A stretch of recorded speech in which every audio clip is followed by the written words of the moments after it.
Welcome back mga kaaldab. Ito na naman po ang inyong lingkod, si Mr. Destiny at magbibigay po tayo ng pinakamainit na update po ngayon sa social media mga kaaldab. Nakakatuwa po yung mga bali-balita ngayon mga kaaldab. Ito, kapansin-pansin po ninyo. Well, pag-usapan po natin yan ang pinakamainit ngayon. Sigurado, marami na nagre-react sa akin, marami na nagko-komento. Mr. Destiny, napanood mo na ba o nakita mo na ba ang mga bali-balita na kumbaga galing mismo kay Jella Ataide na ganito ganyan, etc. etc. Di po ba? Pero bago natin pag-usapan to at bago natin ituloy itong pinakamainit na update po natin, kung bago ka lang sa channel na to at isa kang true-blooded Aldab Nation na nagmamahal po kina Mengay at Isoy, tama po ang channel na pinuntahan mo kaya consider na po kitang bagong subscriber. At huwag mong kalimutang i-share ang mga video po natin sa mga mami, sa mga titas at sa mga senior. Marami tuloy sa atin nagtatanong mga kaaldab, ayan, Mr. Destiny, tapos na yung boxing, kumbaga magkakaanak na nga po raw at gusto nga po raw babae, di po ba? Ito yung sinasabi ko sa inyo mga kaaldab, kung matatandaan nyo, di po ba, na dapat may mga interview na, kumbaga, ito ay i-remind ko na lang, marami naman magre-react sa akin nito. Katulad po kay Maha, sinasabi nila bakit ko daw po kinukumpara si Maha kay Mengay. Bakit ko raw po kinukumpara si Rambo kay Congressman Spotted. Ito po yung simple lang. Sabay po kasi yung kasal nila. Nauna lang po ng isang araw kay Mengay at kay Congressman Spotted. Tapos yung kasal po ni Rambo at ni Maha. Pero kung titignan nyo at susuriin nyo, kung sabay lang po sila nagpakasal, same lang po ngayon, hanggang ngayon nag-honeymoon po sila.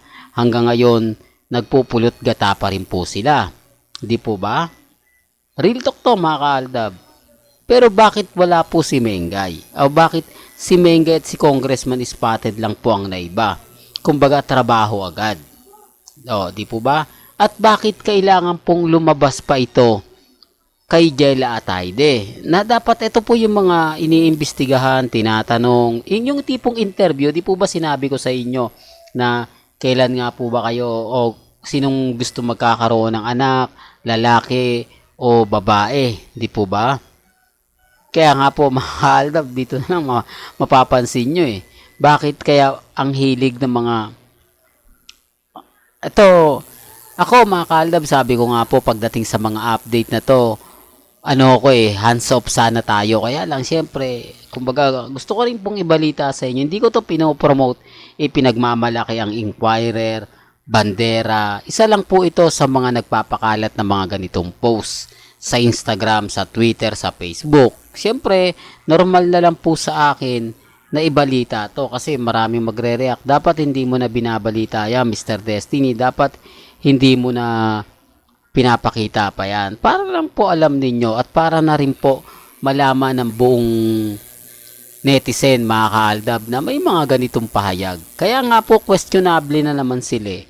Bakit kailangan sa kanila? Dapat daw po talaga ang naglalabas nito si Mengay at si Congressman Spotted. Kasi sila po yung kasal daw, mga kaaldab.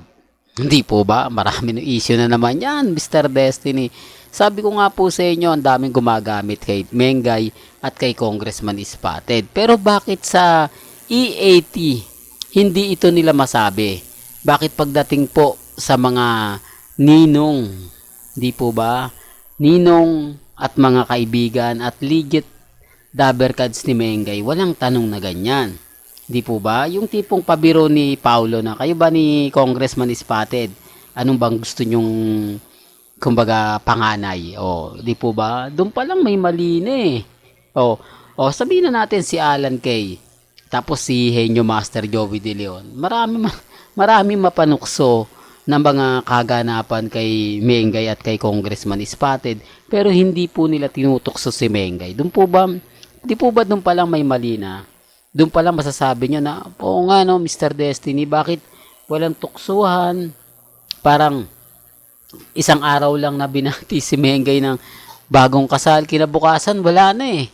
Di po ba? Pansin niyo po ba mga kaaldab? Oh, marami na naman magre-react sa akin yan. Sasabihin na naman po nila, nako, yan si Mr. Destiny pala nagbabalita. Eh, fake news yan.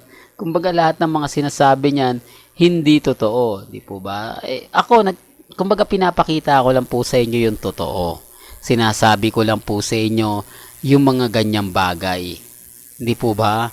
Yung tipong aasarin mo, yung asar na hindi naman talaga masasaktan, kumbaga yung tipong mga kaaldab na kinukurot-kurot mo siyang konti, di po ba?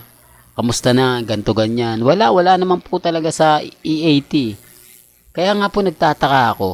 Po ba? Kaya lang pag sinasabi ko yon, sinasabi nila na bitter yan. Di po ba? Hindi lang nila matanggap yung totoo. Di po ba? Ulitin ko, nandyan si Christopher Min. Andyan si MJ po, MJ Pori, ano ba yan? MJ Marpori. Di po ba? Pwede nilang interviewin si Mengay sa bahay nila mismo ni Congressman Spotted. Di po ba?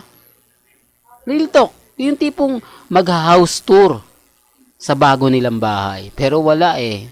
Saan ka naman kasi makakita? Sa bagay mga kaaldab, sabi ko nga po sa inyo, maraming bitter sigurado dito sa channel natin. Maraming magre-react. Bakit ko daw po pinakikialaman si Mengay? Bakit ko daw po pinakikialaman si Congressman Spotted? Ako bumabase lang po kasi ako sa mga komento. Bumabase lang po ako sa mga ginagawa din po nila. Gaya nga po ito na Jela Atayde. Di po ba? Siyempre, ang daming nagkomento, ang daming nagsabi, bakit nga po daw yung ibang mga netizen nagtatanong, hinihintay nga po nila yung interview nila Mengay at ni Congressman Spotted, kung ano na nga po ba mangyayari sa honeymoon, kung ano na nga po ba mangyayari sa sa kakatapos ng kasal, ano nga ang plano, di po ba?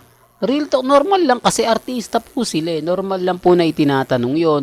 Normal lang po na sa GMA Kapuso talagang may kita nyo yan eh. Di po ba? Kung matatandaan nyo kay Mikael Daes at kay Megang yan. Di po ba? In-interview sa 24 oras sa unang hirit. Tapos sa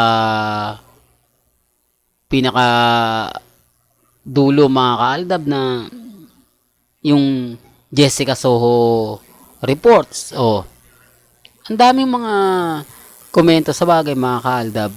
May mga bagay-bagay po na mahirap nga pong ipaliwanag, lalo na po pag ang pinag-uusapan sila, di po ba? Kaya nga po marami nagko-komento, bakit kailangan kay Ria at hindi pa manggaling?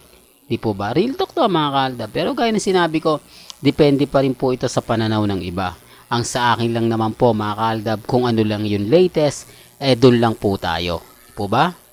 Well, hanggang dito na lang po yung updates natin ha. Kaya kung gusto nyo pa po ng pinaka-latest at sariwang update, abay tutok lang po kayo sa channel ni Mr. Destiny para updated po kayo sa mga bagong video po na ilalabas po natin maya-maya lang. Hanggang sa muli, salamat po sa panonood at pakikinig.